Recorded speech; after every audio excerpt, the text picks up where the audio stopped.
Now it's time to take a look at other stories making the headlines across the media. So let's start with China Daily, which reports that Chinese President Xi Jinping spoke with American President Trump yesterday to reaffirm their position on the Korean Peninsula situation. Of course, China is not, as I've just mentioned, attending the summit in Vancouver, but says it's important the international community does stay united. Financial Times leads with the Carillion crisis, which is dominating in the UK. They reveal Carillion was left with just £29 million in cash when it collapsed this week. The Metro's headline on the story reads, "Taking the Piece," which is a dig at former Carillion boss Richard Howson, who is said to own a 6-bedroom ski chalet in the Alps, hence the play on words in the headline. The Independent goes into detail about the family in California. It was one of our top stories yesterday. 13 children who were being held captive by their parents. The parents are due to appear in court later this week, charged with torture and child endangerment. In Spain, we're looking at the Spanish press. El País, one of their main dailies, and the Catalan Parliament lawyers have dismissed the notion separatist leader Carles Puigdemont can be sworn into Parliament remotely. The Catalan Parliament is due to reconvene this morning. And finally, Japan Times touches on a story about a rather tricky exam question there, baffling a lot of poor Japanese high school students. It was about the Moomins, which many of you know, the Moomins. Let's get started. We've got Cornelia Meyer with us, as I've already mentioned, the boss of MRL Corporation. Welcome back, Cornelia.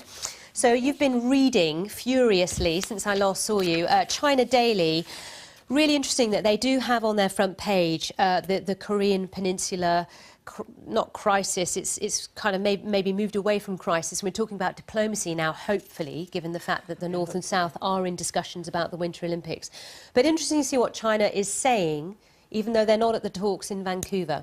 Well, it's interesting because look, China are the first ones who want to see calm come here, because the whole debate was always between the US and China when the US president got very vociferous, was always that China said, look, this is our neighbor and we don't want to have a dysfunctional state, a la Libya, on our doorstep, and we don't want to deal with the. We don't want to deal with the spilling over the doorstep. Exactly, and that's exactly. One of the We don't want the China. refugees. We don't want the refugees, as does South Korea.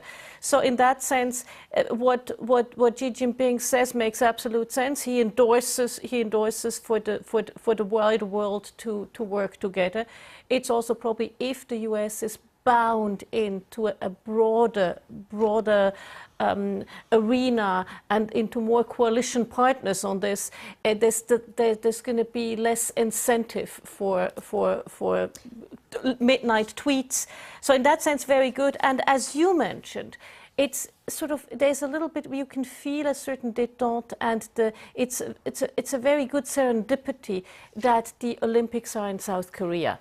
Indeed, absolutely. I mean, a global sport event to the rescue yet again. Absolutely. Just to make it clear, China Daily, for those who don't know, it's a state-sponsored newspaper, so it is seen as kind of the mouthpiece of the government, as it were. Which is encouraging. But just let's get the feeling from those that you talk to, because you travel the world all the time, you have many clients in different areas. What's their sense of this story right now? Because, of course, last year there was a lot of concern and fear. The geopolitics was very up and centre. Do people feel more positive now, do you think? I think they feel a little bit more positive. I think it's a wait and see. They say this is a good first step. And thank goodness there is the Olympics, and thank goodness there is a South Korean president who, from the word go, said he would engage. So I think everybody feels it's moving in the right direction, but it's still a wait and see, because we never know what Kim Jong-un will say, because he is quite vociferous, and we never know what Mr. Trump will say. And so it's a matter of keeping, more than anything, keeping the language down. Because language does matter. Actions follow language. Let's now talk about Carillion, which I've talked about every day this week, actually. This is the Financial Times. Cash-strapped Carillion held just £29 million in its final days. This is Keith Cochrane, interim CEO of Carillion, who, you know, a lot of details come out of a document that he had to put forward for this insolvency process to continue, and it's giving us a lot of detail of the last sort of days and weeks. Now, he and others are pointing the finger at the banks to say they were not helpful at all. Well, what's your take on this? No, my take on this is everybody was asleep at the wheel. I mean, where were the auditors? I mean, you know, if you get to such a cash-strapped situation, you see that coming. Also, maybe they did see it coming. Where was internal audit? You know, a good company has strong internal audit. And I've noticed, I've worked for US companies, I've worked for European companies. US companies tend to take internal audits more seriously, especially post-Enron. So where was internal audit? Also, where was the government? You know, where were the banks? The government were giving them lots of new lucrative contracts. I mean, I think the government were trying to hold their hand and hope for the very best, and it wasn't all the fingers crossed. That's not what the government should. That's not the government should not say, oh well, it will be all fine on the day.